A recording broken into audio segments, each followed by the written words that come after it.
It's no surprise that the OnePlus One was a huge hit. Flagship specs at a mid-range price wasn't something normal for the mobile industry. OnePlus made waves with this flagship killer's announcement more than 15 months ago, and now its much anticipated successor is available for purchase, if you can get your hands on an invite. But does the OnePlus 2 live up to the hype? Let's go ahead and find out. There are a few things that really need to be discussed here: design and build quality, hardware and software performance, and camera quality. And just in case you're interested in raw specs, the OnePlus 2 features a Snapdragon 810 processor, 3GB of RAM, and a 3300 mAh battery. This year, OnePlus has stepped up its game as far as design and build quality is concerned. The OnePlus 2 has been changed for the better. The metal frame makes a huge difference in your hand, and it feels very premium compared to its predecessor. Around the side, you'll find the lock button and volume rocker, while the other side features a new 3-way alert slider that will allow you to easily flip between Android's alert modes. I found the slider to be very useful, but its operation is a bit backwards for me. Slide it up to silence everything but alarms, to the middle for priority notifications, and all the way down for all notifications. It just seems like this operation should be flipped around. On the backside, you'll find OnePlus's signature sandstone finish, and I've always been a big fan of this as it adds some extra grip.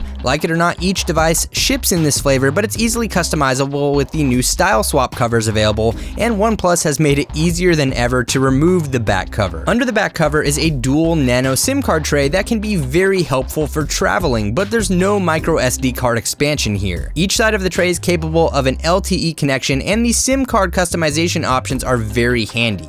You can specify which card is used for SMS, voice, and data within the Settings app, something I found to be incredibly useful. There's also a new camera on the back, but don't expect extra megapixels here. The OnePlus 2 features a 13 megapixel rear shooter and dual LED flash, but with some extras like optical image stabilization and laser autofocus. Finally, on the front side, we have a 5.5-inch 1080p display, which is the same in size and resolution as the OnePlus One, but that's really not a bad thing. This display is definitely batting for Team Crispy, and as far as clarity goes, OnePlus has knocked it out of the park. The display gets very bright, up to 600 nits according to OnePlus, but at higher brightness levels, the colors seem to get washed out a bit, at least on my unit. Along the bottom end of the display, we have two capacitive navigation buttons for back and recent apps, which can be swapped via the settings. On-screen buttons are still a thing if you prefer them, and all of the capacitive navigation buttons can be customized to launch various actions with either a long press or a double tap. In the middle of the two navigation buttons, you'll find a capacitive home button that doubles as the OnePlus 2's fingerprint sensor, and I've been quite satisfied with the responsiveness in this area. It's very fast with minimal errors in my testing, but it's only here as a lock screen security measure. Since the OnePlus 2 lacks NFC, unfortunately you won't be using it for mobile payments.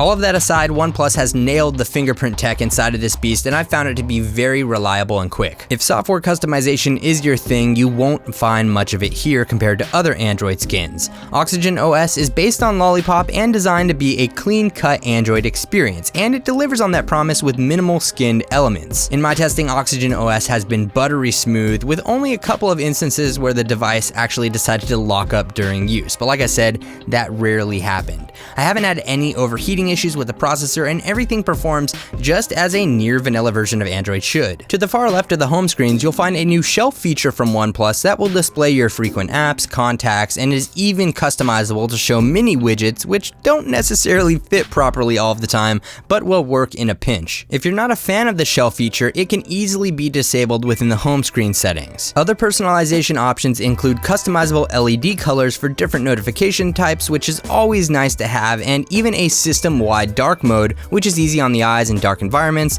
and applies throughout the menus and the app drawer and just looks cool overall. And if you'd like to see a full walkthrough of OxygenOS, I will leave a link below for you. But one of my favorite features is the ability to pull down the notification shade by swiping on any open space on the home screen. As for camera performance, this is somewhat of a mixed bag in my experience. The 13 megapixel shooter holds up as I thought it would thanks to the larger 1.3 micron sensor and f2.0 aperture, but the camera app can be slow at times. Photos come out sharp and colorful, but it sometimes proves to be difficult to expose properly under certain conditions. The laser autofocus works great in most all conditions and is definitely a strong point in the camera department. And in the future, the OnePlus 2 will be receiving an update that will bring along a manual mode for the camera, but unfortunately, that wasn't ready at the time of this review. And in case you're curious, the front side 5 megapixel selfie shooter performs pretty great in my testing as well. Along with that, it's great having optical image stabilization to work out the kinks in handheld photos and video recording up to UHD resolution. The OnePlus 2's camera definitely won't be killing all of the flagships throughout 2016,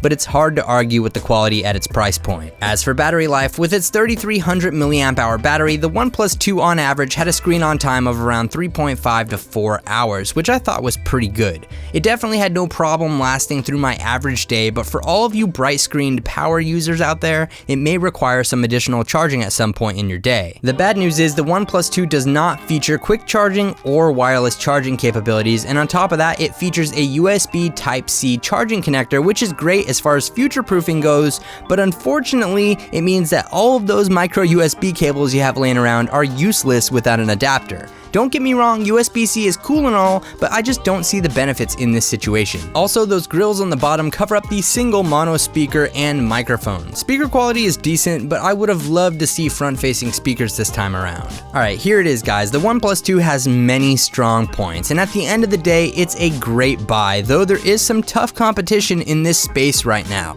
Starting out at $329 for the 16GB model, which mind you, at the time of this review is not available right now, it's really hard to pass up.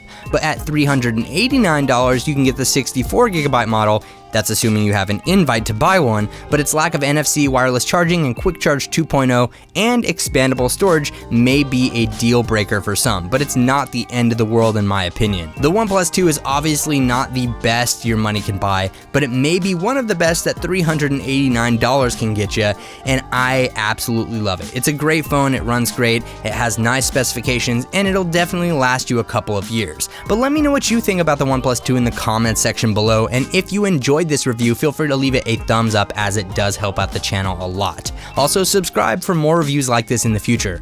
Thanks again for watching everyone. This is Dom and I'll catch you in the next video.